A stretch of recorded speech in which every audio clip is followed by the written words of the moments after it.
The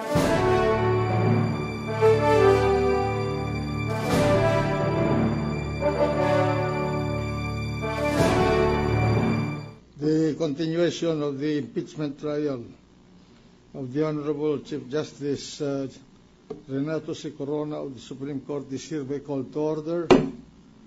We shall be led in prayer by Senator Jinggoy Ejercito Estrada.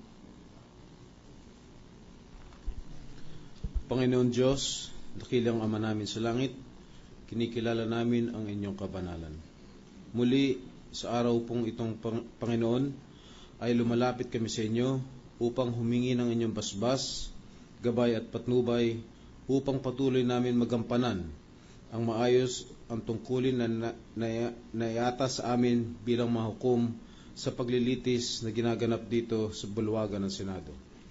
Muli niyo po kami bigyan ng ibayong linawa at kaisipan, ng lakas ng loob at paninindigan, at isang malinis at matapat na puso na walang papanigan kundi ang tama, ang matuwid at ang katarungan. Panatilihin po ninyo ang kahinuhunan at katiwasayan ng loob naming mahukom sa pakikitungo sa magkabilang panig upang nang sa ganon ay lumabas ang isang hatol na patas sa lahat. Naway matapos namin ang paglilitis na ito ng walang anumang balakid at sa lalong madaling panahon upang makapagsimula ng aming bansa sa isang magandang panimula at makinabang naman ang aming mga kababayang naghihirap. Ipagkaloob niyo po sa amin, Panginoon, ang mga tamang salita upang maging makabuluhan ang aming mga katanungan at nang maabot namin ang pawang katotohanan lamang sa makaganapang ito. Ito ang aming samot dasal sa ngalan ni Jesus. Amen. Amen. The Secretary will please call the roll of Senators. The Honorable Senator Judges Angara, Arroyo, Cayetano Alan Peter Campaniero, Cayetano Pia, Defensor Santiago, Drilon Ejercito Estrada, Escudero, Gingona, Honasan, Lacson, Lapid, Ligarda, Marcos, Osmeña, Pangilinan, Pimentel, Recto, Revilla, Soto, Trillanes, Villar, the Senate President. With 17 Senator Judges present, the presiding officer declares the presence of a quorum.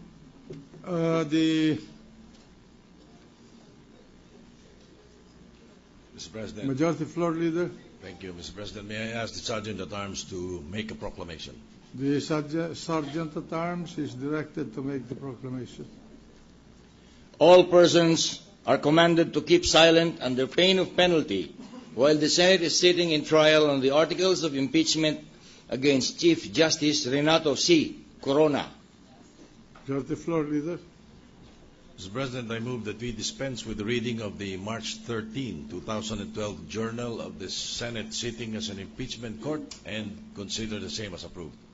Is there any objection? There being none, the March 13, 2012 Journal of the Senate sitting as an impeachment court is hereby approved. The Secretary will now please call the case. Case number 0022-011 in the matter of impeachment trial of Honorable Chief Justice Renato C. Corona. Appearances. Yes, Majority Floor Leader. Parties to make their appearances, enter their appearances, Mr. President. Good afternoon, Mr. Senate President, Your Honors. For the prosecution panel of the House of Representatives, same appearances. We are ready, Your Honor. Noted. The defense. For the defense, Your Honor, the same appearance. We are ready, Your Honor. Noted. Majority Floor Leader. Mr. President, we are now ready for the continuation of the presentation of evidence by the defense. Is the defense ready? I understand the prosecution reserved the right to cross-examine a witness yesterday. Yes, Your Honor.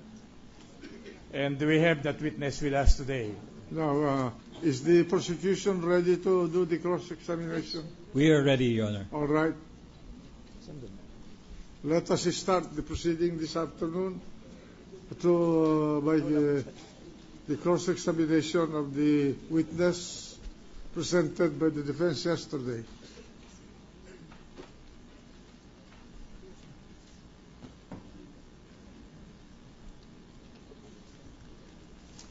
while waiting for this witness, Your Honor, who is being summoned now by a member of the defense panel, may we be permitted, Your Honor, to make a short manifestation? Proceed.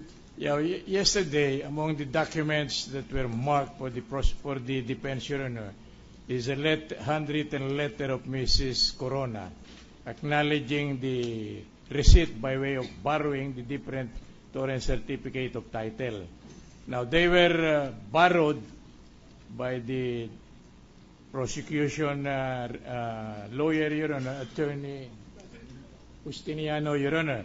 Now, after the trial, in yesterday's proceedings, Your Honor, the said document has been missing and it was not returned, Your Honor. We tried to have a talk with Attorney Justiniano, but there was no satisfactory explanation regarding the same, Your Honor. We are bringing that matter to the attention of this honorable court, Your Honor, just so proper remedies may be adopted by us in connection with the recovery of the said document. Well, is Attorney Justiniano here? Well, what happened yesterday? I recalled having borrowed a bunch of documents, but I did not notice that receipt. There were a bunch of documents which I turned over. No, to I saw them being transferred to you. Yes, Your Honor. There were a bunch of documents, Your Honor. I think that some of them are our copies of the documents which they marked. I am not really sure if that's one piece of paper is included in those bunch of documents. May we be given time to look for them? No, that I saw that the documents were handed to you, I think, by the defense counsel. Yes, Your Honor. Yes. We admit that, Your Honor, the receipts, the Xerox copy of the receipts, but I don't really recall that one-page document, the receipt of the delivery of title. But anyway, we will look for it, Your Honor. It's possible that they may have been, it may have been together with the other documents, Your Honor. Please do that. We will do that, Your Honor. That this is an ethical litigation. We will do that, Your Honor. Yeah. We will look for that document. Yes. Thank you very much, Attorney How Justiniano. soon? How soon can we expect the prosecution to? Until tomorrow, Your Honor. Tomorrow. We are on trial today. We can ask some of our members, Your Honor, to look Who is for the custodian of your records? I turn over the documents, Your Honor, after I have examined them to Attorney Wilson Hines, Your Honor. As far as I am concerned, I don't keep any documentary evidence, Your Honor. You are ordered to look for that document. Yes, Your Honor.